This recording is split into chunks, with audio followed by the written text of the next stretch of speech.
Turkey's heartland, the high plateau of central Anatolia, has been inhabited for at least 8 millennia. Among its most famous regions is Cappadocia, mentioned in the Bible and known today for its eerie volcanic landscape and delicious local wines.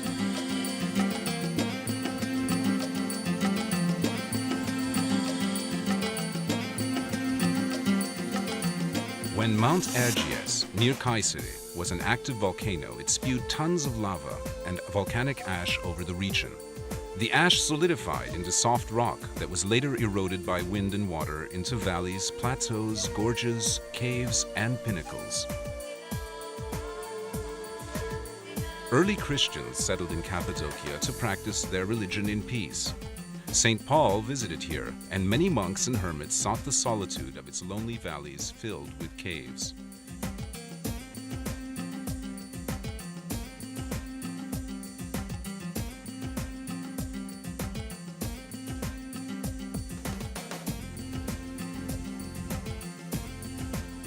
Today, Cappadocia is Turkey's most visually striking region.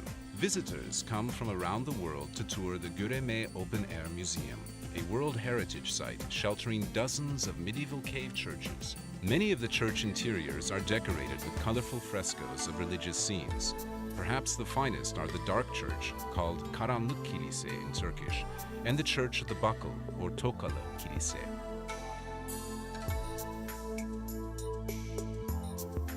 Not far from Göreme is Zelve, another open-air museum. 3 steep valleys come together to form this historic area, which is also filled with ancient cave churches and dwellings. The Zelve valleys were actually inhabited until the 1950s. By that time, erosion had threatened the structural integrity of many caves, and there was a risk of collapse, so the inhabitants were resettled nearby.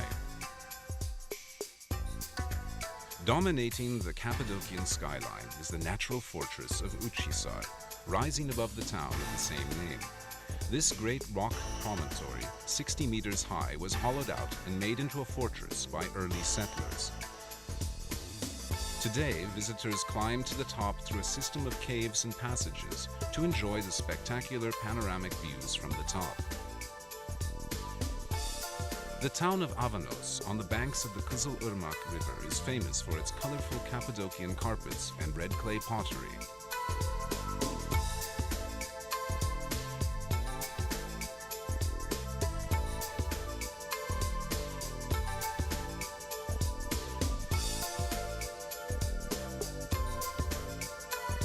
Among the strangest sights in this unusual region are the underground cities, vast labyrinths of tunnels, caves, and passages reaching 7 and 8 stories into the earth. They were inhabited during the 7th and 8th centuries by local Christians seeking refuge from invading Arab armies. 36 underground cities, large and small, have been discovered in Cappadocia. Each underground refuge has kitchens, wine and olive presses, dining halls, stables, sleeping rooms, storage areas, deep wells, ventilation shafts, and even churches.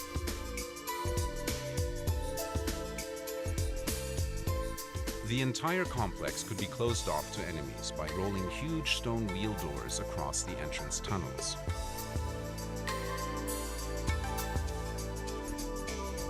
Konya, to the west of Cappadocia, was an important city in Roman times. During the Middle Ages, it was one of the chief way stations on the Silk Road, and also the capital of a flourishing empire established by the Seljuk Turks.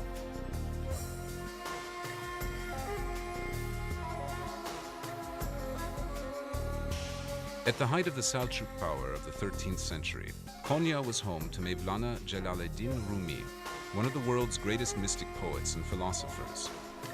Rumi's disciples became the whirling dervishes, Sufi mystics who seek spiritual communion with God through a captivating circular dance.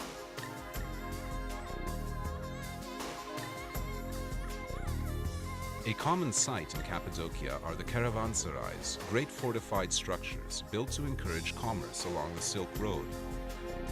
Wealthy Seljuk Turkish benefactors, both men and women, provided funds to build them.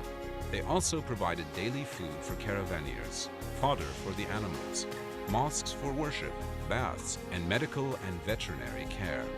Caravanserais were built about 20 kilometers apart, a day's travel by camel caravan. Over 100 of these fine buildings can still be seen in Turkey, many of them in Cappadocia.